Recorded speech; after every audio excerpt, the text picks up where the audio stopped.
لله إن الحمد لله والصلاة والسلام على رسول الله أعوذ بالله من الشيطان الرجيم بسم الله الرحمن الرحيم قال الله تعالى في القرآن المجيد كما ورد في سورة البقرة يا أيها الذين آمنوا كتب عليكم الصيام كما كتب على الذين من قبلكم لعلكم تتقون صدق الله العظيم. اے لوگو جو ایمان لائے ہو تم پر روزے فرض کر دیے گئے جس طرح تم سے پہلے انبیاء کے پیرووں پر فرض کیے گئے تھے. اس سے توقع ہے کہ تم میں تقوی کی صفت پیدا ہوگی. عن ابی ہریرہ قال قال رسول اللہ صلی اللہ علیہ وسلم لکل شیء زکاۃ وزکاۃ الجسد الصوم رواہ ابن الماجہ. کہ ہر چیز کے لیے کوئی نہ کوئی صفائی ستھرائی کا ذریعہ ہے اور بدن کی صفائی ستھرائی کا ذریعہ روزہ ہے. رب اشرح لی صدری ویسر لی امری واحلل عقدۃ من لسانی یفقہوا قولی. اللہم ارنا الحق حقا وارزقنا اتباعہ وارنا الباطل باطلا وارزقنا اجتنابہ آمین یا رب العالمین. عزیزان گرامی، قرآن پاک میں مختلف عبادات کو مختلف مقاصد کے حصول کا ذریعہ بتایا گیا ہے. مثلا نماز کے بارے میں بتایا گیا کہ یہ بے حیائی اور برائی سے روکتی ہے. زکوٰۃ مال کی پاکیزگی کے لیے ہے اور اس سے انسان کے دل میں مال کی محبت کم ہوتی ہے. اسی طرح حج کے مختلف فوائد بتائے گئے ہیں. اور اسی طرح روزے کا جو بنیادی مقصد بتایا گیا ہے وہ یہ ہے کہ انسان کے اندر تقوی کی صفت کو پیدا کرتا ہے، اور اگر تقوی پہلے سے موجود ہو تو اس کو مزید بڑھاتا ہے، اس کی نشو و نما کرتا ہے. میرے بھائیو، تقوی کی صفت ایک ایسی چیز ہے جو ایک نئے مسلمان یا عام مسلمان کے لیے جس قدر ضروری ہے اتنی ہی ایک عالم یا ایک ولی اللہ کے لیے بھی اتنی ہی اہم ہے. آئیے ہم سب سے پہلے دیکھتے ہیں کہ تقوی ہے کیا.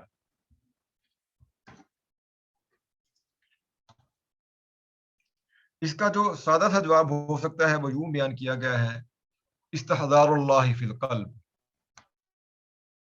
یعنی اللہ کی یاد ہر وقت دل میں موجود رہے. یعنی انسان اپنے دل میں یہ یقین رکھے کہ اللہ تعالیٰ اپنے علم اور قدرت کے ذریعے ہر جگہ موجود ہیں، جیسا کہ فرمایا گیا کہ وَهُوَ مَعَكُمْ أَيْنَمَا كُنتُمْ، کہ تم جہاں کہیں بھی ہو وہ تمہارے ساتھ ہے.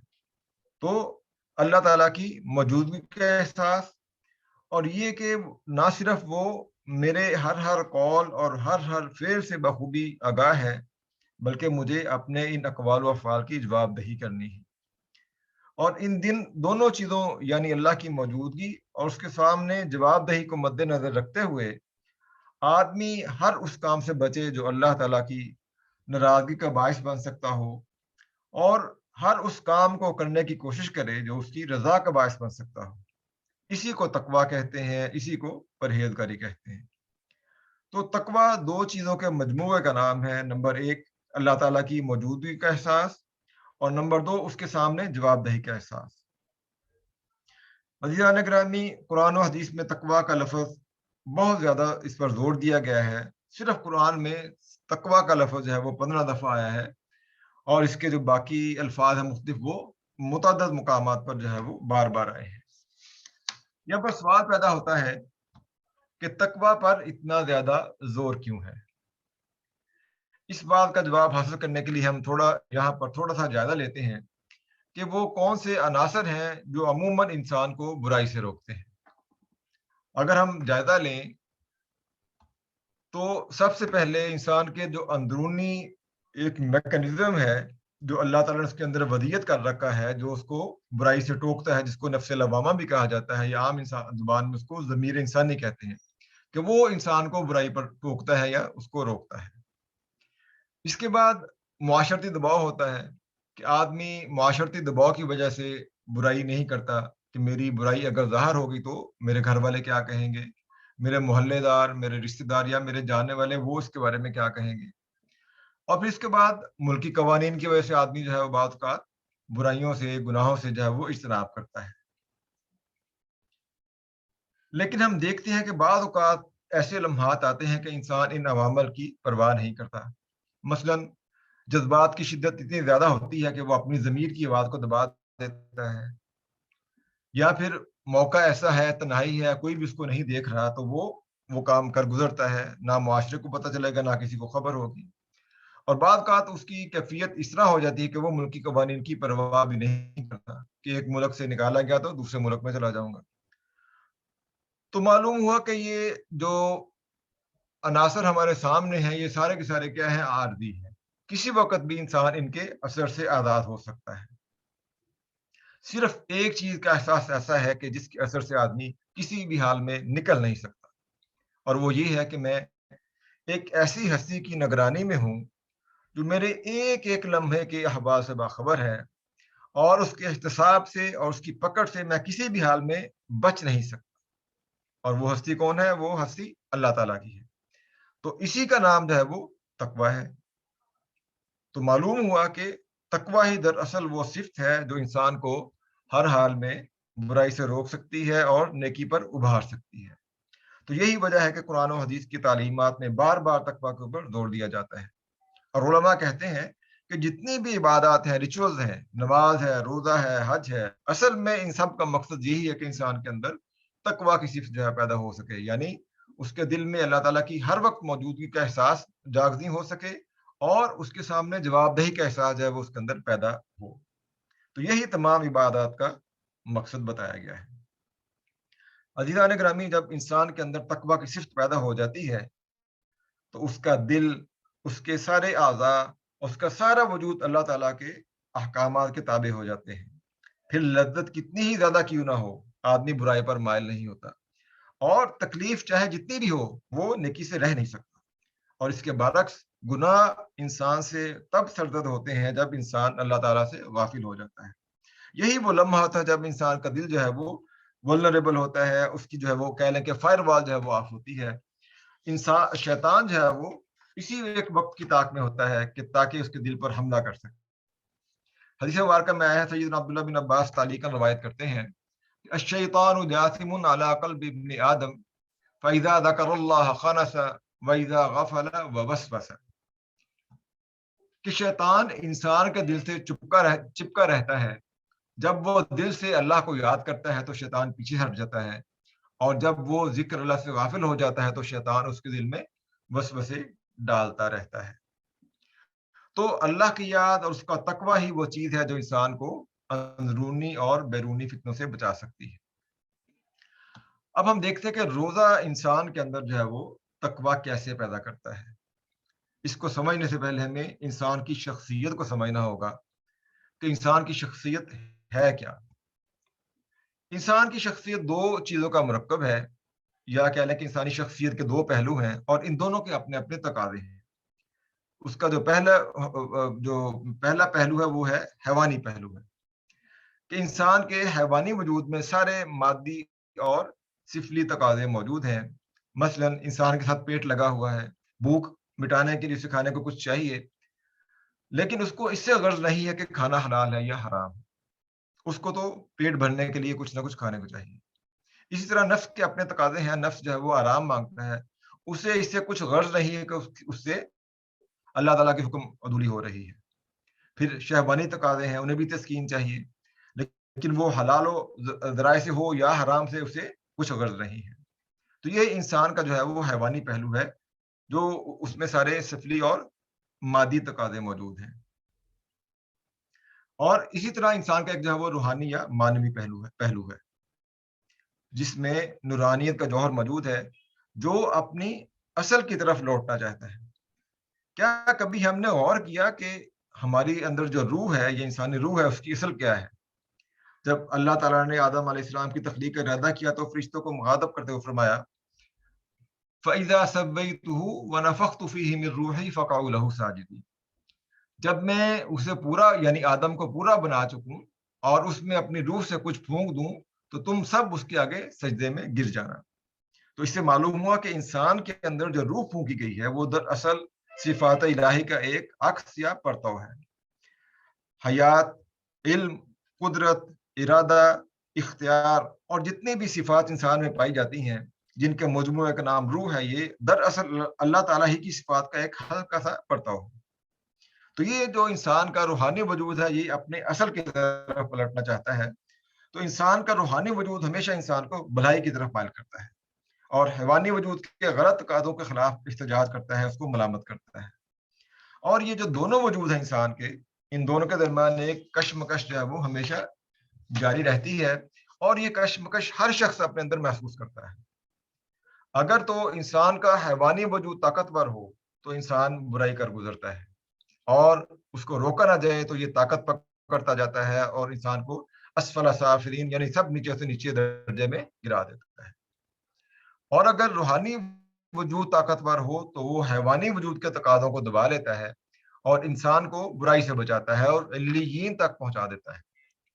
تو اس سے معلوم ہوا کہ انسان کے تقوی، اس کی سعادت، اس کی فلاح یا نجات کا انحصار اس بات پر ہے کہ اس کی شخصیت کا روحانی پہلو اس کے حیوانی پہلو پر غالب رہے۔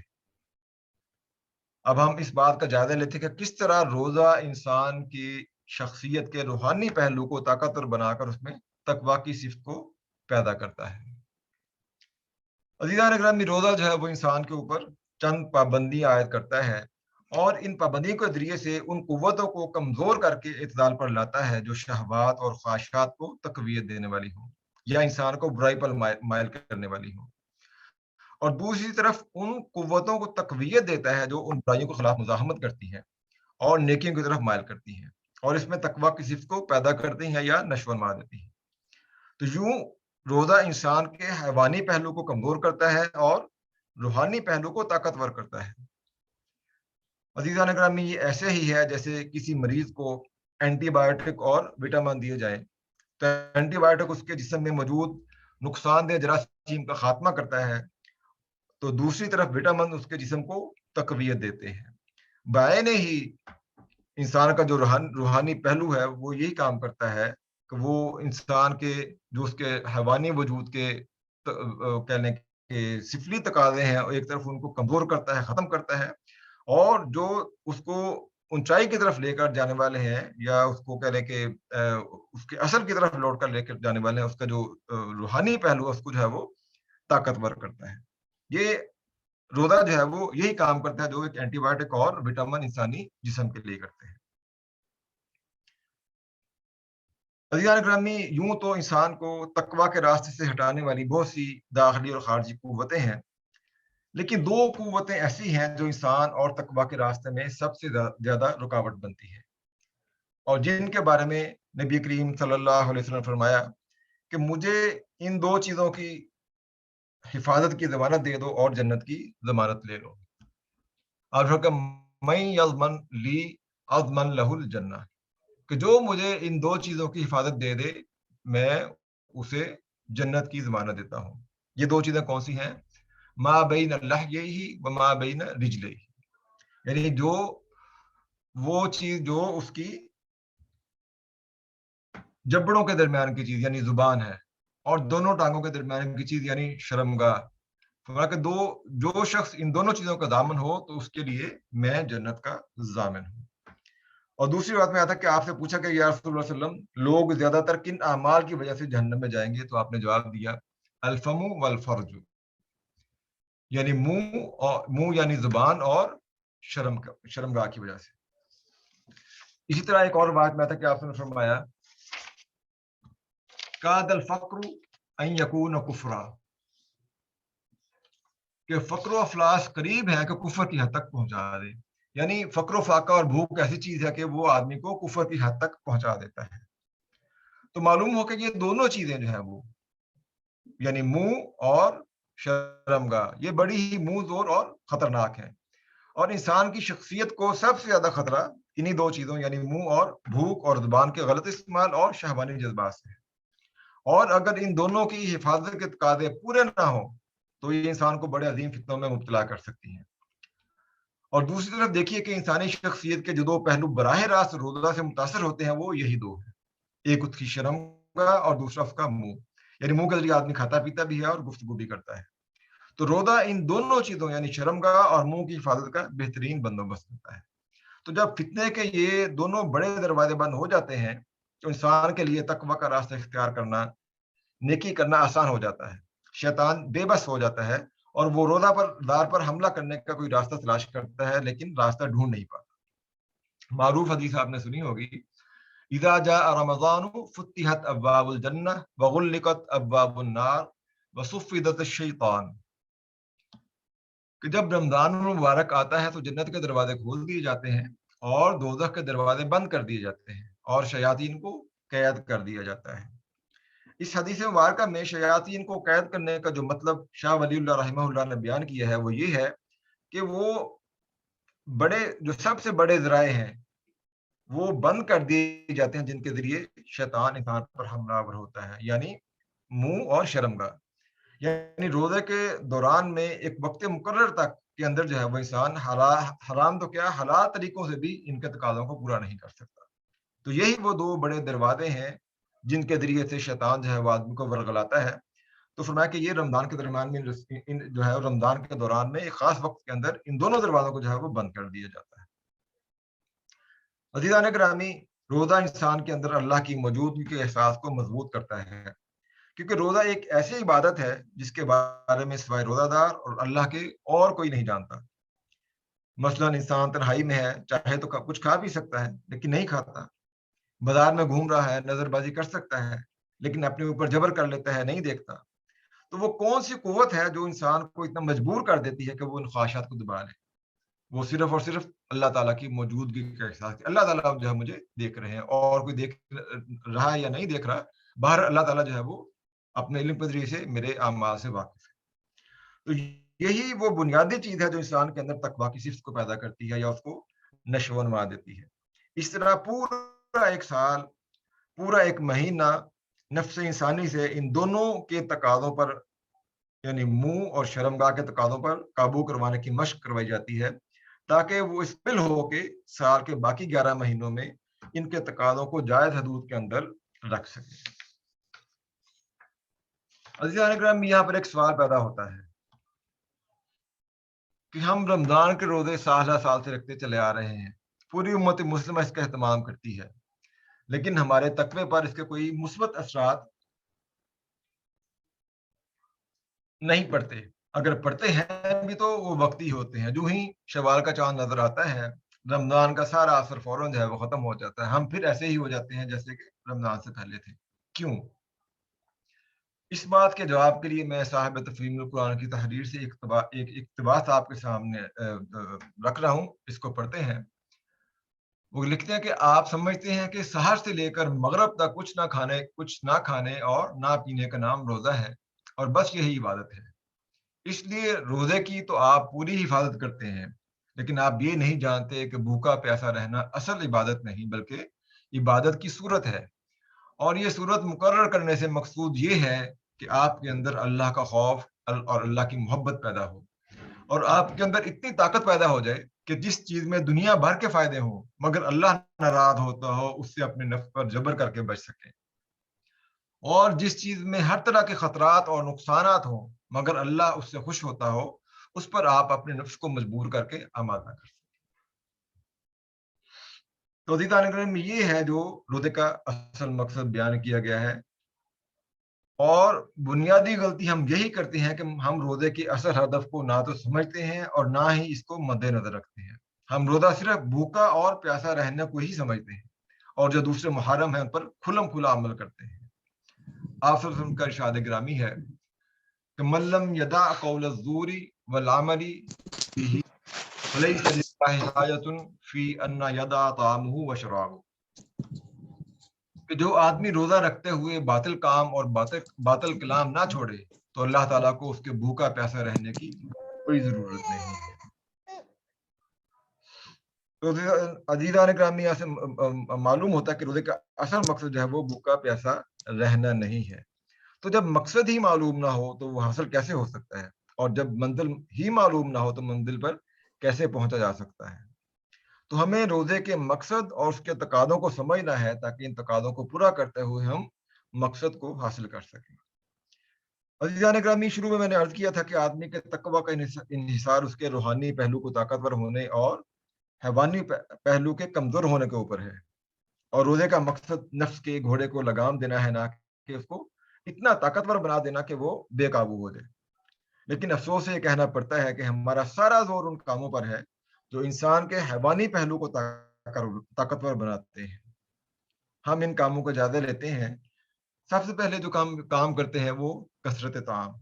گزشتہ چند برسوں سے عام تصور یہی دیا جا رہا ہے کہ رمضان خاص کھانے پینے کا مہینہ ہے اور اس کے لیے کھانوں کا خصوصی اہتمام ہونا چاہیے، اور اس چیز کو پروموٹ کرنے کے لیے، رواج دینے کے لیے میڈیا کے ذریعے سے جو ہے وہ طرح طرح کے پکوانوں کی، کھانوں کی تشہیر کی جاتی ہے۔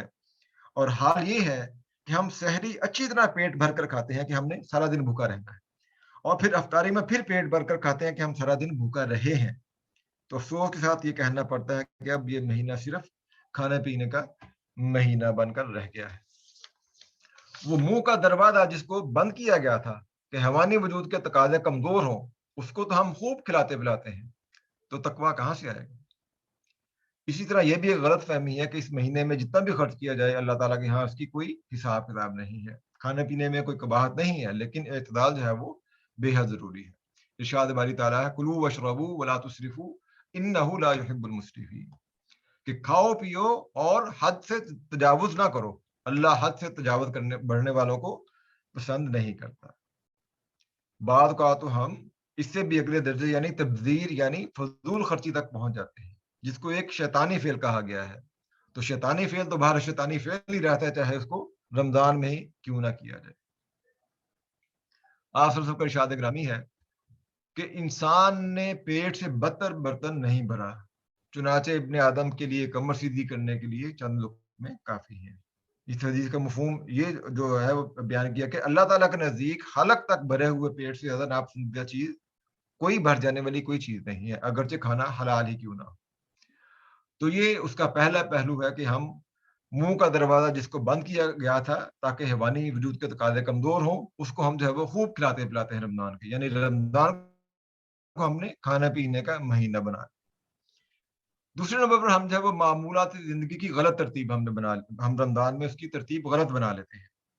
رمضان کے معمولات کے اوپر غور کیا جائے تو اس کو اس طرح ترتیب دیا گیا ہے کہ نفس کے تقاضوں کو دبانے کی تربیت ہو، یعنی سارا دن بھوکا پیاسا رہنے کے بعد افطار کے ساتھ ہی نماز مغرب کا وقت آ جاتا ہے، نماز مغرب سے فارغ ہوتے ہیں تو تھوڑی دیر کے بعد نماز عشاء اور تراویح کی نماز آ جاتی ہے، اور پھر اس سے تھوڑی دیر آپ آرام کرتے ہیں تو قیام اللیل کا وقت ہو جاتا ہے، جب اس سے فارغ ہوتے ہیں تو سحری اور پھر فجر کا جو ہے وہ وقت آ جاتا ہے۔ تو یہ معمولات اس طرح ترتیب دی گئی کہ آدمی جو ہے وہ اپنے نفس کے جو شہوانی یا حیوانی تقاضے ہیں ان کو دبا سکے، ان کو قابو کرنے کی اس کو تربیت مل سکے۔ لیکن اس کے برعکس ہماری روٹین کیا ہے کہ ہم رات بھر کو دنیاوی کام کرتے ہیں یا جاگتے رہتے ہیں، جاگتے بھی ہیں تو گپ شپ کرنے کے لیے یا پھر اگلے دن کی کھانے پینے کی پلاننگ کرنے کے لیے، اور سحری کرنے کے بعد سویا جاتا ہے، اور اٹھنے کے بعد پھر افطاری کی تیاری میں جھاگ لگ جاتے ہیں، اور سونے پر سہاگا قوم کے اجتماعی بگاڑ کو پروان چڑھانے کے لیے اب رمضان المبارک میں فلڈ لائٹ ٹورنامنٹ اور اس طرح کی دوسری ایکٹیویٹیز جو ہے وہ ان کا اہتمام کیا جاتا ہے، اور ٹی وی پر دین کے نام پر جو ہے بے دینی کے نام کے پروگرام پیش کیے جاتے ہیں، اور ہم لوگ بڑے اہتمام کے ساتھ ان کو سحر و افطار کے وقت بیٹھ کر دیکھتے ہیں۔ تو شرمگاہ کا دروازہ جس کو بند کیا گیا تھا کہ حیوانی وجود کے تقاضے کمزور ہوں، اس کو مزید بھڑکایا جاتا ہے۔ تو جب معمولات زندگی اس طرح ترتیب دیں گے تو پھر جو ہے وہ نفس جو ہے وہ کہاں پر کیسے قابو آئے گا۔ اسی طرح روزے کے بارے میں فرمایا کہ روزہ جو ہے وہ ایک ڈھال ہے، کہ جس طریقے سے جنگ میں ڈھال انسان کو دشمن کے حملے سے بچاتی ہے اور زخموں سے محفوظ رکھتی ہے، اسی طرح روزہ دار کو شیطانی حملوں سے روکتا ہے اور محفوظ کر دیتا ہے۔ لیکن اگر اس ڈھال میں بڑے بڑے سوراخ ہوں تو کیا انسان دشمن کے وار سے بچ سکتا ہے؟ یقیناً نہیں بچ سکتا۔ تو ہم کیا کرتے ہیں، یہ جو روزے کی ڈال دی گئی تھی ہمیں شیطان کے وار سے بچنے کے لیے، اس میں ہم مختلف طریقوں سے بڑے بڑے سوراخ کر لیتے ہیں۔ ہم کھانا تو حرام نہیں کھاتے، لیکن غیبت کے روزے کی حالت میں غیبت کے ذریعے مردہ بھائی کا گوشت کھاتے ہیں۔ ہاتھ سے تو کسی کو ایذا نہیں دیتے، لیکن زبان سے ایسے نشتر چلاتے ہیں کہ سامنے والے کا کلیجہ چھلنی کر کے رکھ دیتے ہیں۔ اسی طرح ہم جھوٹ کے ذریعے سے، چغلی کے ذریعے سے، غصہ، فحش کلامی، نظر بازی، ایسی چیزیں ہیں جو اس ڈھال کو کمزور کرتی ہیں۔ اور بعض لوگ تو روزے کو ڈھال کی بجائے تلوار کے طور پر استعمال کرتے ہیں، یعنی غصہ پینے کی بجائے اسے اشتعال انگیزی کا سبب بنا لیتے ہیں۔ گھر میں بیوی بچوں، گھریلو خادمین، دفتر میں ماتحتوں پر ذرا سی بات پر برس پڑتے ہیں۔ تو جب ڈھال میں اتنے بڑے بڑے سوراخ ہوں گے تو شیطان کی وار سے کیسے بچا جا سکتا ہے؟ تو روزہ ہوتے ہوئے بھی ہم اللہ کی بجائے شیطان کے کہنے پر چل رہے ہوتے ہیں، اس کے کہنے کے اوپر عمل کر رہے ہوتے ہیں۔ جب ہم یہ کام کر رہے ہوں گے تو پھر تقویٰ کہاں سے آئے گا؟ اس کے بعد ہم وقت کا جو ہے وہ غلط استعمال کرتے ہیں۔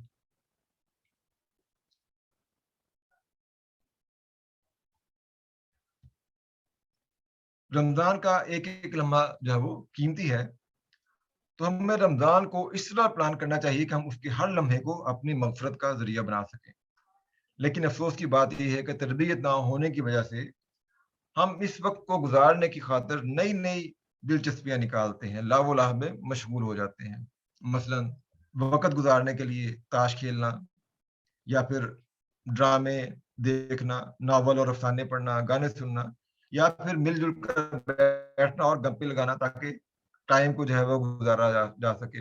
اور اس گپ شپ کے دوران میں غیبت، چغلی، بہتان اور فحش گوئی تو ہو ہی جاتی ہے۔ تو عزیزان گرامی، یہ متعدد اسباب میں سے چند چیدہ اسباب میں نے آپ کے سامنے رکھے ہیں، جن کی وجہ سے ہم اپنی شخصیت کے حیوانی پہلو کو قابو پانے کہ اس کو مزید طاقتور بنا دیتے ہیں، اور وہ مزید بے لگام ہو جاتا ہے۔ جب نفس طاقتور اور بے لگام ہوگا تو تقویٰ کہاں سے آئے گا؟ یہ ہمارے لیے سوچنے کی بات ہے۔ تو میرے بھائیوں، رمضان المبارک کا مہینہ جب وہ ہمارے سروں پہ کھڑا ہے، اس کی آمد ہے، اس کے لیے ضروری ہے کہ ابھی سے جو ہے وہ تیاری شروع کی جائے۔ یہ ایک مہینے کا سفر ہے جسے ہم سب نے مل کر طے کرنا ہے، اور سفر کی تیاری جو ہے وہ ہمیشہ سفر ہونے سے پہلے شروع کی جاتی ہے۔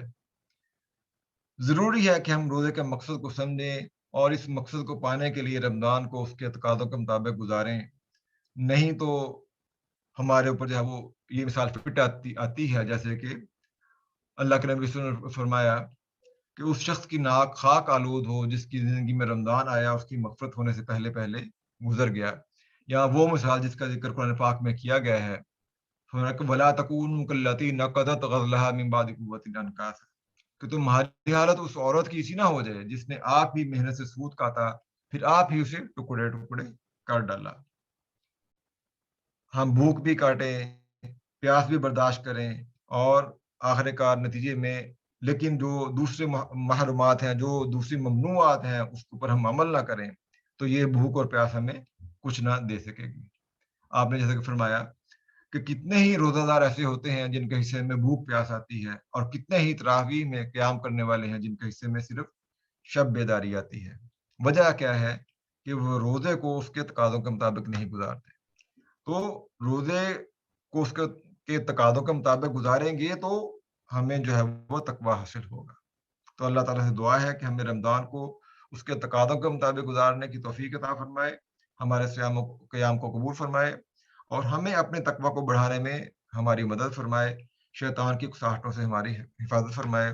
سبحان ربک رب العزت عما یصفون وسلام علی المرسلین والحمد للہ۔